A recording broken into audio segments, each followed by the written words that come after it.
both hands. I gotta feel the kick inside. Oh, fire. Oh, fire. Oh, fire. Oh, fire, fire, fire. Hey.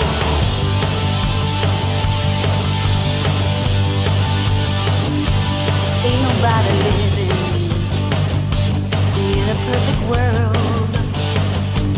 Everybody's out there crying to be heard. But I got a new fire burning my heart, lighting up the darkness and moving like a meteorite. Oh, fire. Oh, fire. Oh, fire. Oh, fire, fire, fire. Now I believe there comes a time when everything just falls in line. We live and learn from our mistakes. The deepest cuts are healed by faith.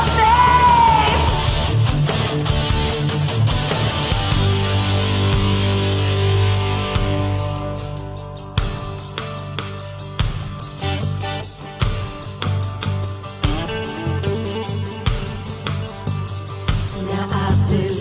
there comes a time when everything just falls in line. We live and learn from our mistakes. The deepest cuts are healed by faith. Now I believe there comes a time when everything just falls in line. We live and learn from our mistakes. The deepest cuts are healed by faith. Now I believe there comes a time when everything just falls in line. We live and learn from our mistakes. The deepest cuts are healed by faith. Now I believe. Oh, fire. Oh, fire. Oh, fire. Oh, fire, fire, fire. Now I believe there comes a time when everything just falls in line. We live and learn from our mistakes. The deepest cuts are healed by faith.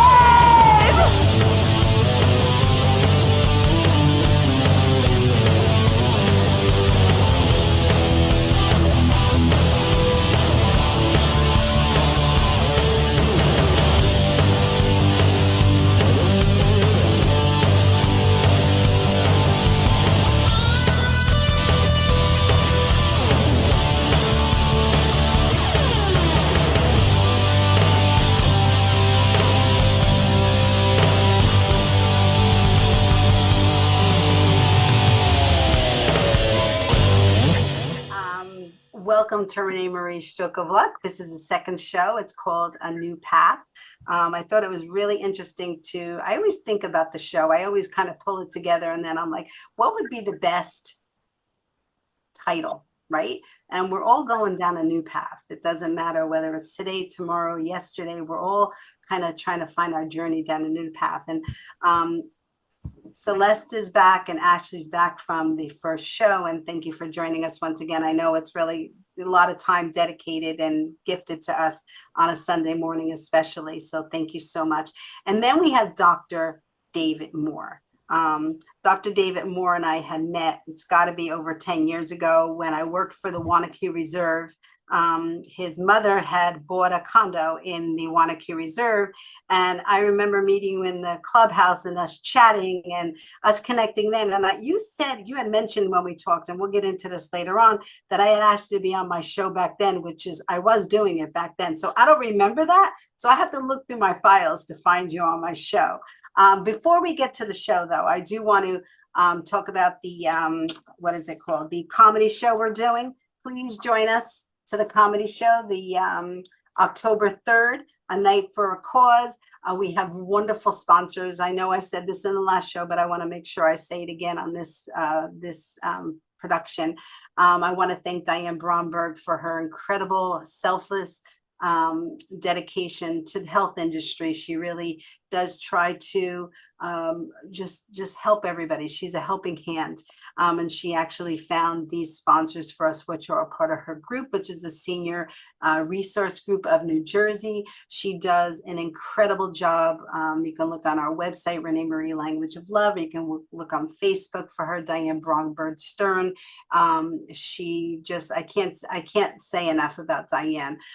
She got us 3 sponsors, which are Kinetics, historical speakers for seniors, and Applause Home Care. I will tell you that all these sponsors and all these companies really do things from the bottom of their heart. They want to help people. They want to make sure that people are living a great life, or if you're ill, that to help you to sustain and to really live the best life you can at that particular moment. So please, please, please look on their websites and reach out to them. They'd love to have a conversation with you. So that being said, we're going to start this show because Dr. David is a chiropractor. He was a chiropractor back when I met him at the Wanaque Reserve, but he's transitioned into some wonderful stuff that really, really caught my attention, because everybody knows, as we spoke on the last show, that, you know, positivity and your brain is so important in your life. And he talks about, I'm not going to be able to even repeat what he said in our Zoom green room, because he's got so much knowledge in that brain of his. But I do want to share that Celeste and Ashley, they're so positive in their work that they do on this earth. So we're really lucky to have them as a part of this show. We're going to let Dr. David share a little bit about, you know, your intention, and your intention is to transcend your spirit. Start off with that, Dr. David. Well, hi, thanks so much. And thanks for the great words. And thanks for all the work that you do in creating a community, safe place for people to come and just share time and share their journey. I love that conversation about journey today. And we journey together, right? So you don't have to journey alone, and you've created a place where people can come and not feel alone, which is awesome. So for me, when we met, I was doing a lot of speaking at times with my office. I always talked about lifestyle and nutrition and health. And I spoke up to the seniors at Wanaque Reserve. So when my mother-in-law wanted a place and you did such great programs. So my mother-in-law was looking for a place to live. That was the first place I thought of, and she bought a place there. So super happy there. So for me in particular, back when you met me, it's interesting. I'm a chiropractor 27 years, but physically my body was breaking down. I had some major injuries when I was a kid. That's how I got into chiropractic. Lots of sports injuries, auto accidents. So by the time I was about halfway through my career, which I loved serving people. I loved being a chiropractor. I had a wellness practice. It wasn't like car accidents, which is nothing wrong with that, but I was more of that kind of practice, family practice. Halfway through my career, my body was breaking down. We're taking care of tons of people, and I realized I couldn't do it much longer.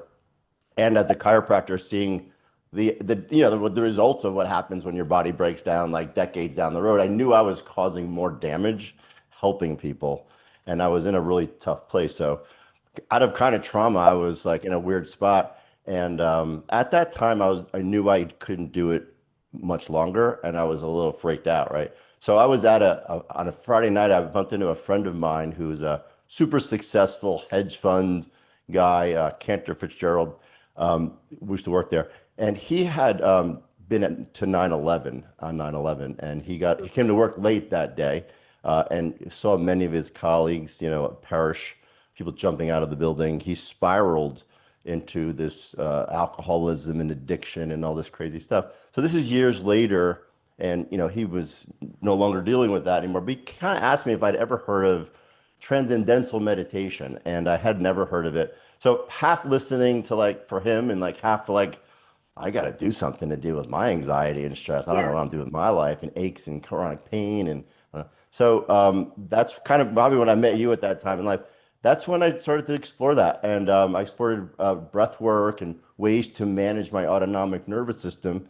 As a Christian, I asked my pastor if what was that all about? And it was kind of linked to Hinduism and stuff. So for me, as a chiropractor, if I find something, and the moment I did any sort of breath work, I was like, whoa, this works. Like there's something here. Like I Right. gotta.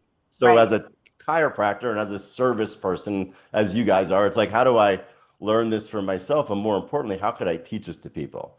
If they can lower their anxiety, lower their stress, sleep better, deal with their pain, like that was like 9 out of 10 people in my office, and it was me, right? I am my avatar.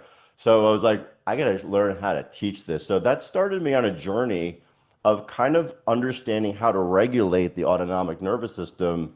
For me, as a doctor, I need to be able to measure it. We use heart rate variability to measure it, track it, be able to know that we're doing what we're doing.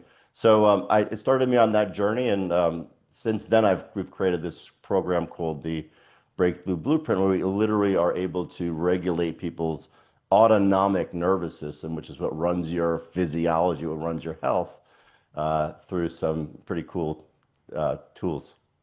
Yeah. I mean, that's, I don't even, the physics, what did you just say? Like the system? So physiology means your biology, right? Like Okay. physiology means like my anatomy working. So my physiology means like when I eat food, then my body knows how to digest it and automatically knows how to do that. You don't have to think about, well, wait, let me go break down that steak Right. from last night. I Right. forgot. Like your body knows how to automatically breathe when it needs to breathe. It does a ton of things automatically, and how that autonomic nervous system is set, it indicates your health, right? So it's running your health. So it's the part of your brain that's running your biology, right? Right. So, Right. and it turns out, and this is the kicker, right? Your feelings and your emotions are driving your physiology. So that's kind of my whole mission, is for you to realize that when you have a feeling, there's a physiological or a biological reaction to that. Right. Right. So if you're so with your so here's the kicker: whatever your consistent feelings and thoughts are kind of giving you your predictable health outcomes. Right. So the Right. question becomes, what are you thinking about all week? Like it's like, Right. and if Right. it's stress and it's anxiety, it's work, like most of us are, we need to really capture that as a fact and realize, well, that's causing a very particular biological pattern in my body consistently. And if I'm wondering why my health outcomes are, I have to consider that. Yeah. Yeah. I have to consider it. May not be the full reason. I would argue it's a big reason, but at least I want people to realize that, man, your feelings and your emotions are driving your health. What are you thinking about? And that's very interesting because I know, like, I don't know if you watched the whole last show, but we were talking about like Celeste went on a I was Camino. in the shower. No, I'm just saying, Celeste went on a Camino walk, right? So it was her way to do what's it called? Detach from, right, Celeste? It was your way to detach from the world, right? Go ahead. Well, uh, well, it was during a life-changing situation, which was, first I was an actress singer, then I was a speech pathologist, then I was returning to my theatrical career in New York. And between that time of the retirement and returning to that former career, I wanted a change. I knew I was going through a change, but I wanted a risk. I wanted an adventure. I wanted to recapture a lot of the physical that I had in growing up in my life, constantly hiking and exploring. And so I went on this originally as just a physical and mental challenge to walk Mm, backpack for 200 miles. And fortunately, the Camino adventure gave me a lot more than just the physical challenge. And really, not to sound too ethereal about this, but it was a life-changing experience because it led me to create my own one-woman show that I've been fortunate enough at the age of 72 to perform all over the United States and even internationally. but what a gift that you were guided to take that leap, Mm, right? mm. Celeste, right, Dr. David? That she took that leap to kind of transition, right? Well, that's the Tell whole me. point. That's the thing. So you didn't expect that. What happened was you transcended your spirit was transcended through the experience, Like you Absolutely. thought it was mental, physical, but really what happened was like, and that's the shift. Like then you can now be good, almost what I call get that second chance at the first dream. Like when you're in the like you start to do the mental, physical stuff, and all of a sudden you get the spirit, you reconnect with who you really are. And man, that's so much fun. Absolutely. And, it's interesting. I was trying to attend to everything you were saying. And I happened to, in this last performance in California, connect with a cousin who I really hadn't seen in 30, 40 years. She's a psychotherapist, very smart, very wise. And we were talking about, interesting in the light of this. I don't want to use this as a form of braggadocio, but I'm very fortunate at this age that I've had no ailments, no physical, I always make the joke if I get a splinter, I'm crying because nothing has ever happened to me and my health is very good. And my cousin said to me something along the lines, when you're feeding all the aspects of yourself, the creative part, the artistic part, that is what's giving you your health. And I never thought of it that way. I'm usually thinking of like, why don't I have any aches and pains? Everybody around me has aches and pains. And maybe I'm just fortunate enough to be doing what I'm supposed to be doing. Uh, why else? I don't know. So if the Lord above is saying, Celeste, you're going to be healthy so that you can take care of all the people around you, I'll take it. I'll take it. I'll be the caretaker. But you drive yourself to do that, right? It's your decision in your life to move in that direction, even though there are other voices and other correct me if I'm wrong, Dr. David, that there's other voices and other things pulling at you. You stayed focused on what your purpose was and what you should be doing. Am I correct? Well, I'm trying. I'm Yeah. trying. Yes. Yes. There's something called the gate pain theory. When you focus on pain, your body, your nervous system, your autonomic nervous system will know that if you are in pain, then you must be in an environment where pain is possible, and it actually makes you more sensitive to pain. So that being said, pain is happening in your brain, not in the body part, right? So if you are at a higher level or frequency, we talk about David Hawkins transcending of the spirit, right? So shame and guilt and down at a 20, love is a 500. So it's a completely different frequency. So if we're in a place of love and we're experiencing that aspect of our life, it's almost doesn't even compute, right? But when we live down here, we don't even remember what love feels like. So it's just a matter of how do we transcend, and you did it through a massive amount of exercise and physical activity, which is awesome, but it also could be done other ways a lot easier as well. So I am all about the journey, and I walk around with a weighted backpack every day, and I do it and listen to spiritual stuff. Like that's how I connect with God in the morning. So I do that every day. But there's ways to connect with our nervous system to transcend ourselves to those places automatically, and that's kind of that's what I teach people to do, and that's what I do every day because I need to do it every day. I Give love us it, but I do this not out of like, hey, this is a good thing to teach people. I do this because it's an incredible tool that I need for myself, and I just love to be able to share that with people. Before we get to Ashley, because I want to have Ashley in on this conversation, give us an example of one of the things you do, and one of the things you teach that could help. Well, we do it in three parts. So for example, like Celeste was, you said the physical, right? So the physical part of it is when we reconnect with the heart. So just by reconnecting with the heart and acknowledging the fact that the heart is this not just the pump of blood, right? It's this place of there's 40,000 neurons in the heart. It's a muscle. It could be relaxed. Oftentimes it's tight because we're protecting it. It's been there our entire life. It was beating. First thing we do when we go to see a baby in uterus, right, is at how many weeks we go hear the heartbeat, right? The heart's Right. there. It's been there through every experience on our life. It's been through our most loving, wonderful experiences, our scariest experiences. So just acknowledging the heart, right?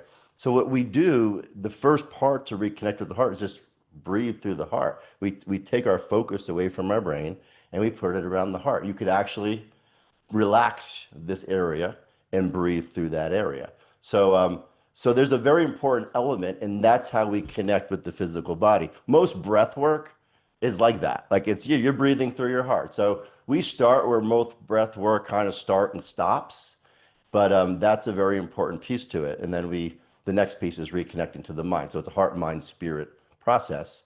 Just like Celeste did, out walking, it's just done very systematically and very quickly using heart rate variability. So we'll talk more about it, but that's kind of how we connect with that heart piece, because ultimately we connect the mind with the heart work. And that's when we start to see that heart rate variability measure go up into something called coherence in the body, which is a very healthy, place to be. It's where we actually entrain all of our autonomic nervous system starts to sync up into called rest and digest, and it's the healthiest place to be. Unfortunately, it's the opposite of fight and flight, where we typically live, and fight or flight is typically supposed to be designed for an event, but for some reason we've decided to live there, and Right. it's creating bad health outcomes, where this health outcome, scientifically proven to cause health and reverse a lot of the negative effects of those things. So it's really a health thing, but it's done through connecting with the heart and through connecting with higher levels of emotion. I have a question for you before I bring Ashley in, because I told you this, like, I totally agree. Like everything you're saying, like all your belief system, I totally am on board with that.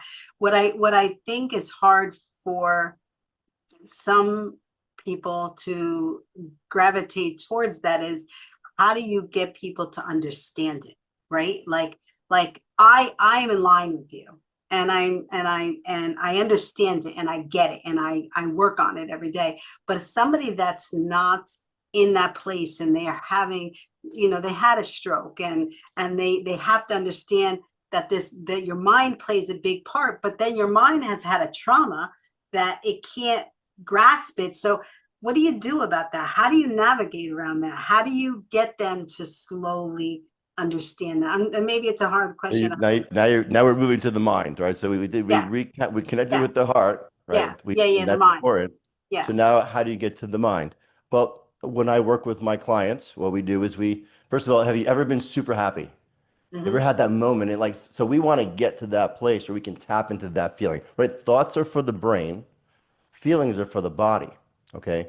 So when you have a thought, okay, it's a thought. It's a thought, right? Yeah. Until you focus on that thought and attach a meaning to it from your emotional past. What the heck is that thing, right? Oh yeah, grandma's apple pie. Yeah. All of a Yeah. Yeah. sudden you smell it, right? You Right. think of it, but when you think of it and then you feel grandma's apple pie, you smell it. You can actually almost smell it. If you can measure, there's a digestive response when you think of grandma's apple pie, similar to when Right. you actually had it in front of you, right? Right. You can smell it, you can taste Right. it. There's a feeling. So what happens, your body has a feeling, okay? So what we want to do is discover in your life those places, feelings, those times in your life that it creates that emotion, okay? Because I don't care how sad you are, there's a time when you're happy, right? So, and Right. I know you're sad because you've literally used this process to keep yourself down at that level, because you're consistently having thoughts that are creating consistent feelings that are creating that consistent reaction. So we have to get you out of the muck, is what you're saying. Like, how do I get out of here? Right. Like, I Right. hear you, doc. Like, great, good for you. Good for me. I have tough days too, right? So how are we gonna do this? So we're gonna identify that. So what I've done is we will go through a slideshow and get the pictures that you think, and this is weeks into the process, but probably Right. second Right. week, where you're bringing up pictures of grandma, and we start to identify. And I've worked with some pretty PTSD, 5 tours in Iraq, people that have been really dealing with a lot of PTSD, and they've done the work to neutralize. So now what they need to do is, how do we program in love? Okay. So we start to reverse engineer what's already brought them down here but I start to connect with those pictures. So I let them pick pictures. So for me, example, what I did was I saw pictures of my kids. My heart rate variability level went up. Remember, Right. we're using metrics. Right. So heart rate variability went up. When I saw a picture of me and my daughter walking in the zoo, me holding hands with her, the memory, for some reason, that feeling went through the roof. All right. When I saw my parents, I would thought it would, I love my parents. I love my mom Right. and dad. I Right. love my Yeah. mom. Yeah. But they punished me. Maybe there was some mixture there. When I saw my grandparents, like I'm the golden boy. I could do no like Yeah. so all of a sudden we start to identify, there's certain moments in my life that bring me there. So if you have a heart rate variability monitor on and we're bringing about past memories in your life that you already think are positive and we start to fine tune that to discover that, now we're tapping into something. So now we're able to start to recalibrate your mind Right. to a place of love, and we're seeing it metrically. And if we can keep you there for 10 minutes in the morning, and we can keep you there for 10 minutes at night, right? I call it my Happy Gilmore happy place, right? Right. Where Right. you're emitting this emotion and this feeling that's measurable, you will start to recalibrate how your nervous system responds. And that's pretty cool. That's pretty Yes. cool. And Yes. it's a process. Is really what it is. It's Yes. like getting on a treadmill twice a day. Right. And it's consistent, right? You Not as have to, hard though, because you're talking about feeling. So you're feeling in yeah. love for 10 minutes Yeah. instead of Yeah. sweating on a device. Yeah. So like And if you yeah. can work in a treadmill for 10 minutes, you can spend some time in as most emotional bliss as possible. Because two things start to happen. You do start to recalibrate your nervous system. So during the day when you're not doing that, you don't seem to transcend down as much. And quite honestly, sometimes you'll start to see yourself having much easier responses to your life. Wow. Wow. Ashley, I know you've been sitting patiently waiting for me to ask you a question, but I think I just get fascinated by that world, of Yeah. positivity. I read a book that began me on this journey called Excuse Me, Your Life is Waiting by Lynn Grabhorn. That was the first book that I've read that actually taught me that you had to feel it. You have to feel it. And that's what you're talking about. You have to feel deep in your soul about what you want. So do you practice any of that? Do you because you're very positive, but I just I wanted to know. ask you if you practice any of that. Um, so I'm trying to meditate more. Um, that has been difficult for me, like finding the time and my mind races. But I actually booked in end of September, I'm going to Sedona, Arizona, Ah, and we have the wonderful. energy vortexes. So I actually made a guided tour to like have someone like guide you through meditation in an energy Wow. vortex. So I feel like that'll be a nice wellness trip for me too. I've been wanting to go there for a long time. So I feel like that's a good place to do it too. That's good. Yeah, that could begin you on this new trail, right? This new Yeah. trail that you're going down to Yeah. work on your spirit with Yeah. aligning with your heart and your mind, like Dr. David says. Yeah, but I also do like breath work too. Like working out or like if I'm just sitting there to relax myself, I usually do breath work too. That's incredible. That's Mhm. incredible. That's real. Celeste, do you meditate or anything? No, I don't. Actually, I've never really tried it. I think too much of a racing mind. I think for me, the physical has always brought me to a point of relaxation. Um, and so the walking has really helped me, as I mentioned in the prior, or maybe I didn't, the prior podcast. That practice of putting one foot in front of the other for so many days was such a variation from life where you might be walking in your regular life, but you have to go to the laundromat, you have to pick up your daughter at the train station. There's never a time when you are freely have nothing to do but put one foot in front of the other for hours every single day, and it brings you to a definite different space in your head. So I was thinking of Ashley. Maybe she has to walk the Camino. We all should. That sounds amazing. Wow. You know, I I know. wanted to mention something because I'm thinking about you guys and Ashley in particular. What we're talking about, and even Celeste, requires a discipline. It's not something that, as a matter of fact, those who think they can't are the ones that need to do it the most, just so you know. Hypervigilance is a thing. Like you wired yourself to be that way, and we're comfortable. We think that's the way well, I can't do that. Well, those are the ones that need to.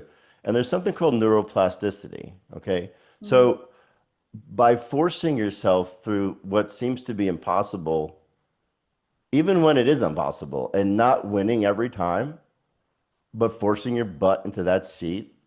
And I'm not talking meditating. Meditating is a kind of weird thing for me. I'm just talking about breathing and getting yourself into this other state where you feel love. Okay. Mhm. I mean, if your brain is scattering away from relaxation and love, that can only be a defense mechanism. And that's what we do. Like wake up in the morning, we have a cortisol spike. It's the hardest time to do this. It's probably the most important time to do this, followed by the second most important time is before you go to bed. But because it's hard to do, like I get it. I'm ADD, right? So this forcing yourself to do that, getting the thoughts of I don't have the time for this. This is ridiculous. What the hell am I doing? Like, you know, that all that stuff comes in Right. your always comes in your brain. But to settle yourself down and saying, I'm going to take control over this body. I'm controlled over this mind. You know, I'm good for this period of time. And you start to get used to it and keep letting. So as it comes up, let it go. Because it comes up, you may do 2 minutes, and maybe 5 minutes. But work in that muscle, you will build neuroplasticity and you'll start to gain more control over that scatterbrain stuff if you're into it, you know. But I'm saying is don't discount it, especially if you don't feel like you're that kind of person. It's a discipline. Like I love that, Celeste. I literally put a weighted backpack on every day and I go walk. Whether I put a podcast on or I don't, sometimes I don't, and I just walk in nature. And there's just something about that spiritually. I mean, there's the whole physical element, but I now do it because that's how I reconnect. It's Right. something about walking and breathing, and I don't know, they did it, and the ancients did it, right? They were walking for their water and their whatever they did, you know. It was just I love that idea for some reason. Yeah, sometimes you don't have to be sitting meditating, right? I mean, I think there's different ways to meditate. Sometimes in my world, I really can't go out for a long walk, although I have, you know, over when I go on vacation or something because of my knee and stuff like that. But sometimes I just walk around my house and I clean and I don't have anything on and I'm really connecting to the source that I believe and just trying to get into that world that helps me, so I don't necessarily think you have to sit with your eyes closed to meditate. I think you can be walking like you are, or like Celeste was walking, or like Ashley's going to do. I actually just watched an Oprah podcast yesterday. I forget the young boy's name. Maybe you'll know who it is. Dr. Dave. He walked across the country. He was a singer. He walked across the country. And when he was halfway across the country, he got bit by a snake. And it like blew up the social media and stuff like that. And he's like, it's so funny because his story was, he at 17 or 18, he got to be very big success in the music industry, but then it started to dwindle down. And then he was like craving to get back to that place. And I think he got back and he got another hit single, but then he's like, I have to walk across the country. I have to walk. There's something that's telling me I got to walk across the country, to bring communities together and stuff like that. So we started to walk across the country, and it wasn't until he got bit by that snake that his big social media blew up and he got the success again for his name out there. But now, he's writing stories about it. And the other thing was that Well, it's biblical, right? yeah, yeah. And the other thing that I got from him was, and this is, he said that he was in the studio doing, recording all these songs, but people said to him, you got to get out. You got to get out to write songs that connect to people. So, that was another reason he walked across the country, to start to experience and meet people and meet different people. It was a wonderful story. I love the Oprah podcast. It's just very inspiring to me. So yeah, so I don't believe you need to be sitting meditating, because my head does spinning wheels too, like Celeste.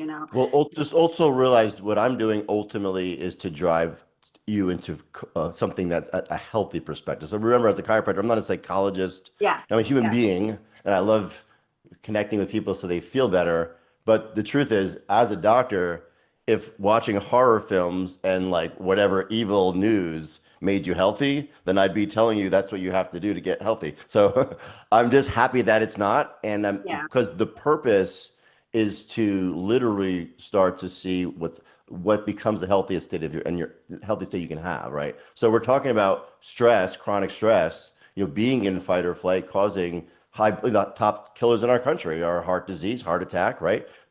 Painless, you don't even know you have it, but you're in fight or flight long enough and you cause issues with your heart. And same thing, cancer is, your immune system gets impacted by being in fight or flight. So we know that how to shift to the healthiest place where your body's creating oxytocin, it's creating DHEA, growth hormones happen in coherence. When you're in stress, it's only cortisol, you have negative hormones, your body is breaking down, your insulin's a mess. So we're not talking about just being happy here. I'm literally talking about how to create health. Yes. Especially Yes. if you're dealing with the nervous system.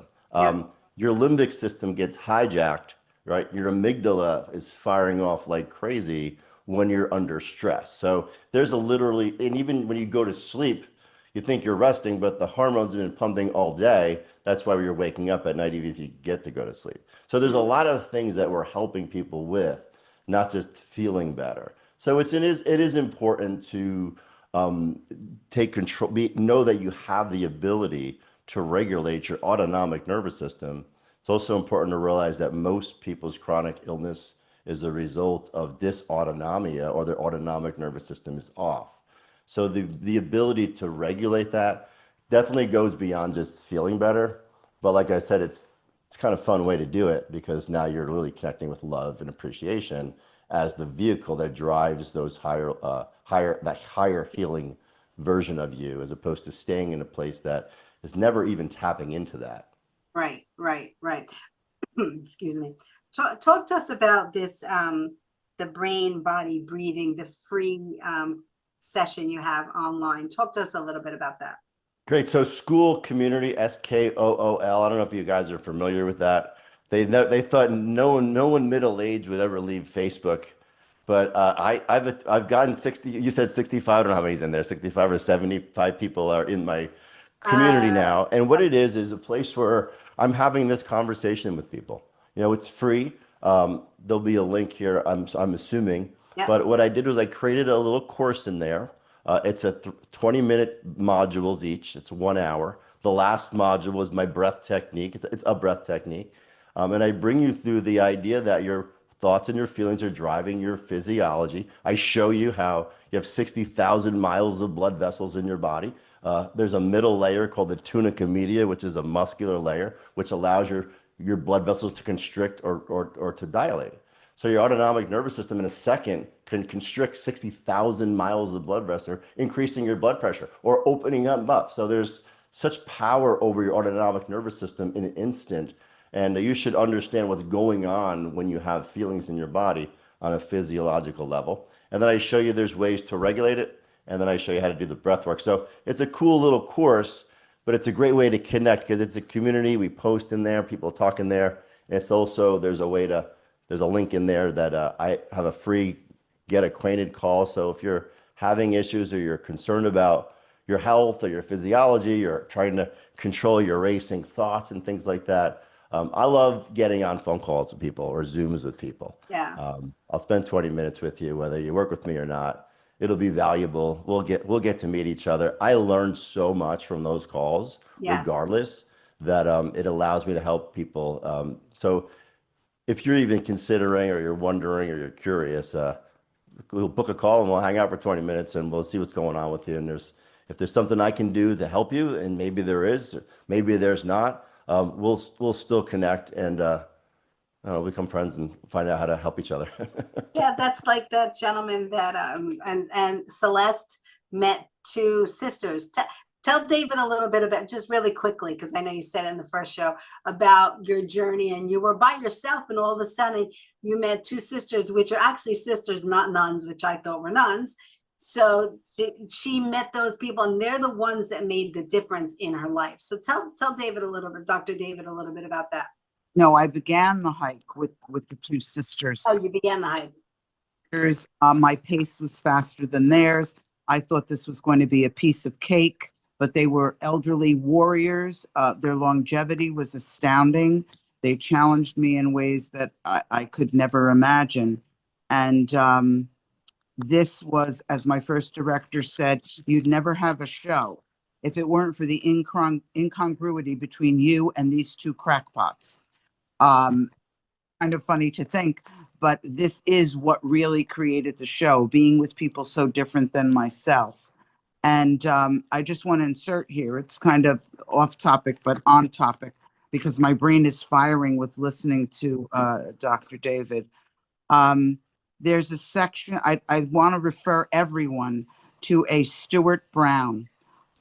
He studied a heavy-duty study of play. Play is prerequisite to the development of language. So that's why I had such a heavy course of play in my master's program.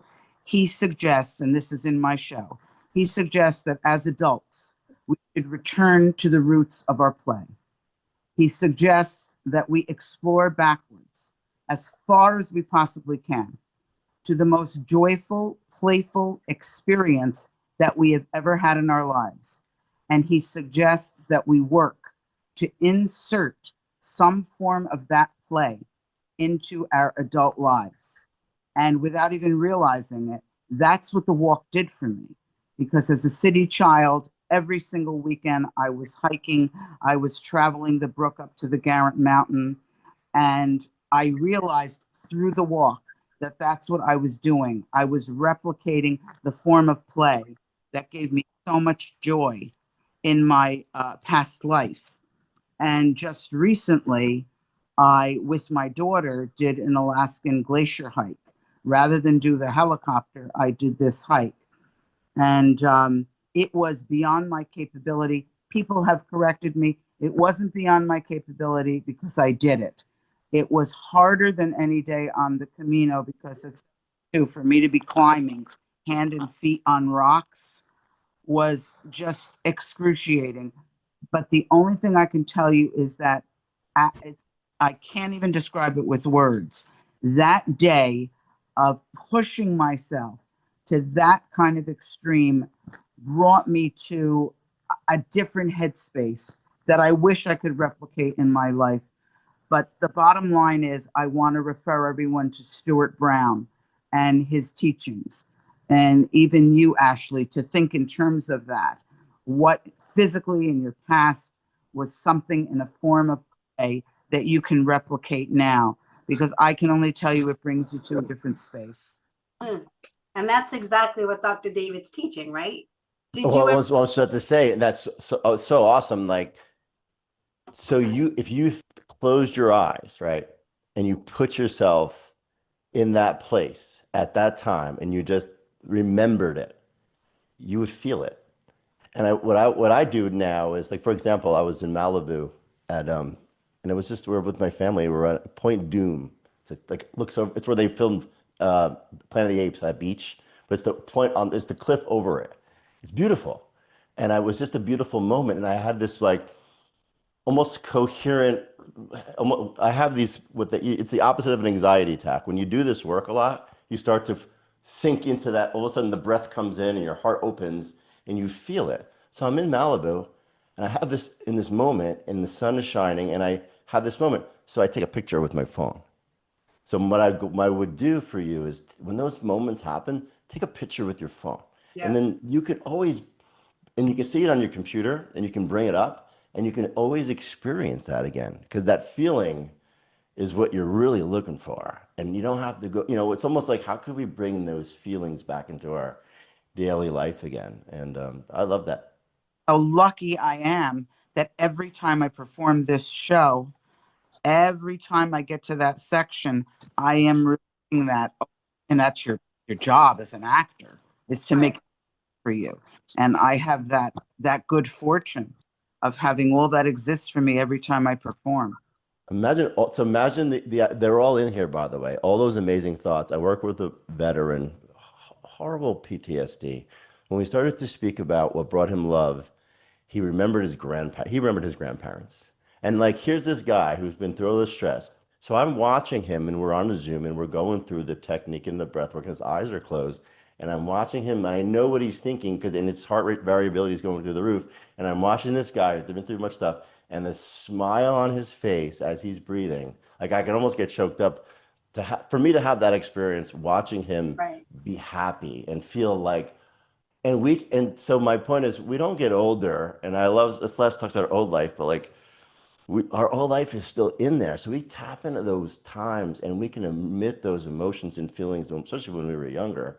And remember, we're still the same people, as opposed to just keep bringing up our memories from our present, right? Right. Our memories that we keep reminding of, that are reminding us of what's mediocre. And start remembering love and remember that feeling, because the brain wants to do that. It wants to go there. So let's figure out ways, any way it is, whether it's on a hike or whatever. Anyway, sorry I jumped in there, but I just wanted to connect with that feeling. It's good. So I wanna Ashley, like, I know you're on this path. We don't have to inspire you to be on this path, but what do you like? I guess your journey's starting now, right? To set yourself up for this wonderful trip you're taking. What are you starting to do? What is and I believe that I believe that divine intervention. I believe that everything happens for a reason. And you hear on these two shows, right? It's your mom's birthday.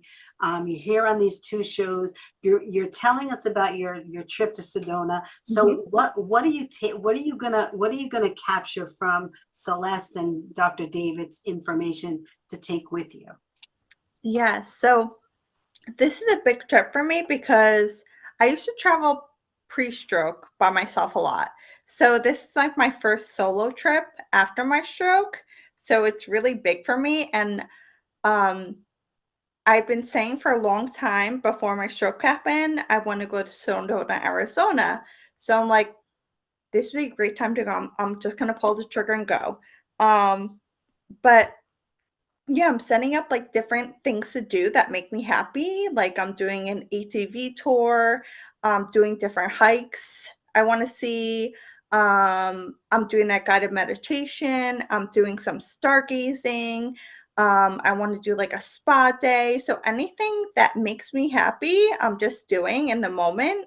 But I feel like I can take what you guys are saying too, like when basically living in the moment and doing whatever makes you happy and take in, like, I don't feel like we don't see that here, like the red rocks and like, the mountains. And so I feel like I can take that in and I can take a picture of it too. And hopefully that can bring me back to that moment. And do what Celeste did on her road. Just record voice messages for yourself. Yeah.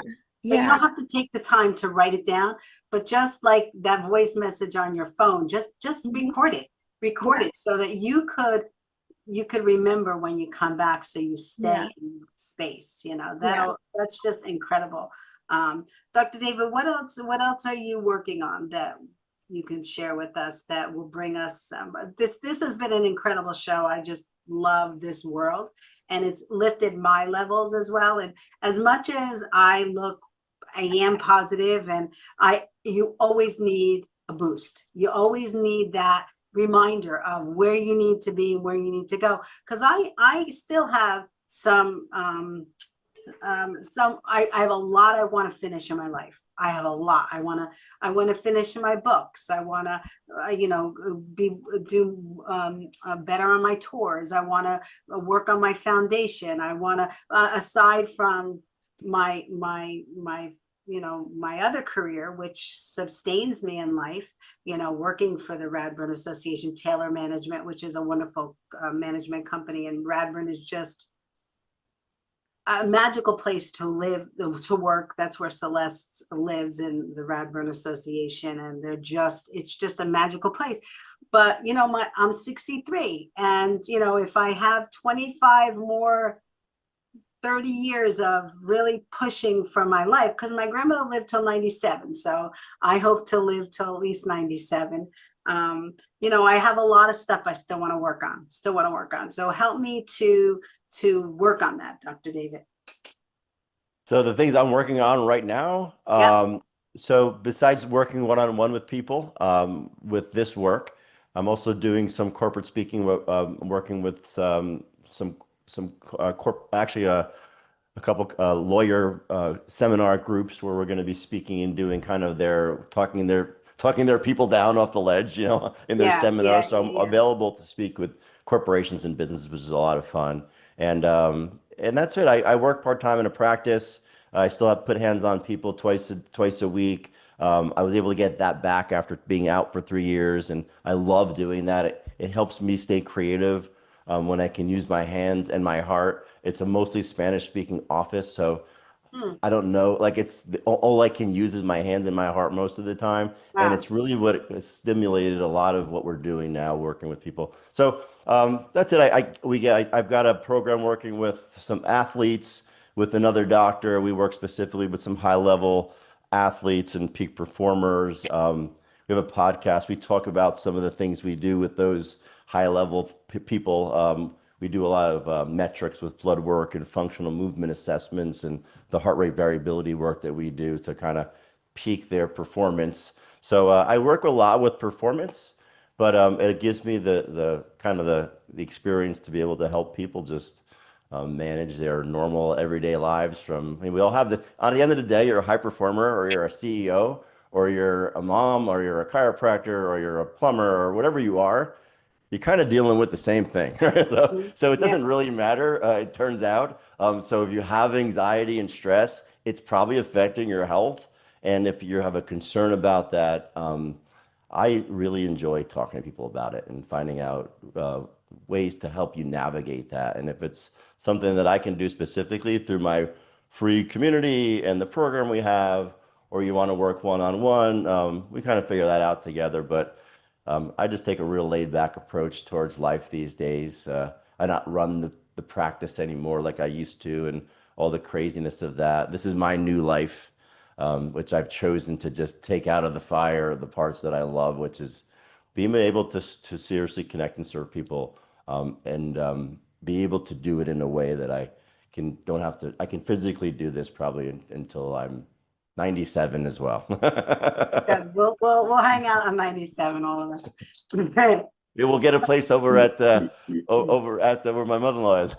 Yeah, we'll go up to the Wanaque Reserve. Yeah, running treadmills there. You know what? You go up there, and that really, because you have created a program up there that still exists, where it's active and they're living. And if you're gonna, and it's a great community. And I have to say, I'm sure it's a lot of the stuff that you had set up at the very beginning, because I saw that. I spoke up there. You invited me up there to speak to the group. Oh, you spoke at the Wanaque Reserve. You went on my show. But I will tell you that I have learned in leading in the lifestyle, the management industry, that one of the things, and I'm writing a book on lifestyle as well, and all that is it's not about us. It's not about us. It's about the people. What do they want? In Radburn as well. What do you guys want? Whatever floats your boat, because I can come up with a bunch of ideas that it's not going to work if you're not engaged in it, if it's not what the community wants. So when I was up there, Pulte was just selling the units, and they were still in command of the building. And I was working for First Service Residential, Wentworth at the time. And Barbara Jaquette, who was the board president working for Pulte, she actually entrusted in me to do my thing. and that allowed me to use the people there that, you know, they're active adults, which I'm over 55 as well. So, you know, when you have a lifestyle that you have so much experience in, you want to kind of use that. You want to continue to use that. So we tapped into everybody's experiences. Even the board used that on the financial end. The board used that on a architect end. The board used that to feed, because it keeps not only does it make the people feel valuable and still working and doing a good cause for their community, but it also keeps the maintenance down, right? Because you don't have to Look at the pay wisdom. you've got to pay somebody to do it. They're all You got a active. whole They had network. lives. They have so much wisdom too. Yeah. What a great board. Yeah, and Radburn is the same thing. Radburn is a really family-oriented community, which is I'm fortunate to have worked for two. I've worked for a few others in between, but those are two that are just they're precious and they're divine. And in Radburn's not an active adult community. It's from, you know, newborn to 100. And in Radburn was the first community in the United States that was actually labeled a community. So I recommend everybody check out Radburn Association. The tours that Rick and Steve do are just incredible, and the Substack, the stories they have, they'll just blow your mind. It's such a wonderful, in-depth national historic community. It's a national historic community. So, you know, I've been very fortunate to be placed in those two locations. It's wonderful. So I don't want to keep everybody too long. It's a Sunday and we only have 5 more minutes, but I do always want to give everybody the last opportunity to share, you know, what they've learned from the show and what they're going to take away with it. And of course, we always welcome everybody to come back, especially after you go on your journey, Ashley. We're gonna have the same 2 shows. We'll bring you back with Lauren and Dr. David, and we'll really talk about what you learn and where you're going and your journey, because it is, and we're on a journey, all of us. We're on a journey. So I'm going to let you go first, Ashley. What have you learned from the show, and what do you want to take away from it? I think I learned to do what makes you happy. And yeah, sorry, my cat is right here. She's like, oh, bring her in, let us see her. Oh, I thought she jumped down. I have 2 cats and a dog. I'm like, When I was doing my telethon a few years ago, and I had Father Sam, he always opens the show with the prayer. My dog wouldn't stop barking, so he just picked her up and he had her in the video. He was petting her, had her in the video. So I know. I'm like, like some animals. So you want to be happy. Be happy. Yeah. Do what makes you happy and don't put much weight on what other people think. Yeah, that's a good thing. So Thank you, Ashley. We can't wait to hear your journey. Yes, and bring lots of photos so that we could take photos, and that makes you happy. Celeste, thank you for getting up this morning. She's in California on her tour, and it was 5:45 when it was 5:45 when you got up. Right, that's a big sacrifice for an actor. I know. Sacrifice. No, but when we get done, you're going to sleep, right? Exactly. Well, no, I got playing again, but so much whirling around my head. But I'm thinking specifically of Dr. David's discussion of heart variability, bringing me back to the moment when my father was dying, and they released all the connections and fluids, and we knew he was ready to pass. And I was with the hospice person watching his heart rate, and the hospice man said to me, talk to him and you'll see the variation. But instead of talking, and I'm going to get emotional, I started to stroke his arm and sing the songs that we sang together. Oh. And the heart variability was just fascinating, watching it go up and up. And at the very last moment, he hadn't spoken. He sang the phrase along with me at that moment. And he actually croaked out that phrase and sang along with me. And I just watched that heart monitor, and then, you know, and That's then a, that's a beautiful last memory to yeah, capture you, knowing that he went out singing and joyful and, yeah, because our lives are going to end, we don't know when, so we should live each life day like it's the last, each yeah. moment like it's the last. Thank you for sharing that, Celeste. Did And you have, also, I have to push Dr. David and Ash. They're coming to see my show. It's going to be local, Rutherford, Yes. All Williams. right. You better come. Well, a Yeah. lot of what we're talking about is in that show. it really is. It really is. And what I love about it is she makes you crack up. She's like, you'll crack up, but then it's like the stage goes dark, which it doesn't, but she very quietly walks over to a podium and she says some affirmations. And she makes you think. It's very powerful, very, very powerful, and very well done, very well written. I would Very, love that. I would love to see that. yeah, yeah, yeah. You'll be Send me talking the about link. it a lot. Yeah, I I will. will. Yeah, so he's on the email, so you could just send us the email for that. Great, great. Thank you, Renee. Oh, Thank anytime. you, Ashley and Dr. David. Thank you. Oh, anytime. Dr. David, I'm gonna let you close the show, before I don't know how I can finish better than that, except for let's just stay in that moment and just acknowledge all of our hearts, acknowledge why the four of us would show up on a Sunday and why anybody would be here is to just connect with each other. You mentioned that the title was a journey, but like Celeste's journey, it was not alone, right? On her hike, it was with these women, and you don't have to do this alone. So let's connect with our hearts, connect with those moments in our life, and remember they're stored away. Try to bring them up and try to feel them again because it brings us to a healthier place. So maybe we'll end with that. And Dr. David, I want to reiterate, I want to bring it back full circle that your intention is to transcend spirits. Yeah, I want to get you to stop feeling crappy about yourself and feel good because you're going to do much better with your life when you're coming from a place of love and creativity as a place of survival where we're so closed down. We want to open up our hearts. We want to live to serve. And we're either thinking about ourselves because we're in survival because whatever's going on in our life, it's not a great place to be. If we can get ourselves, we can kind of get over that and focus on others. It brings us to a different place in our heart. And there's a process to do that if you're having a hard time getting out of that mucky place. And we all get there and go there. It's an effort to stay out of it, but there's things you can do, and it's changed my life, and I would love to be able to share it with others.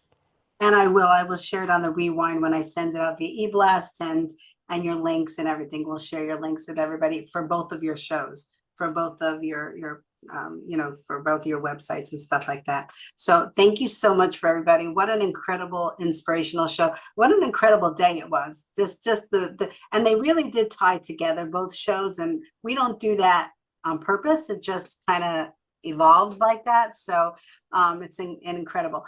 Thank you so much for joining us today. I hope you enjoy the moments today, and just find that thing that makes you happy and stay on that, whether it's a photo, whether it's a video, or, if we're going to click and we're going to look at photos, make sure they're making you happy and bringing you to the next level, like Dr.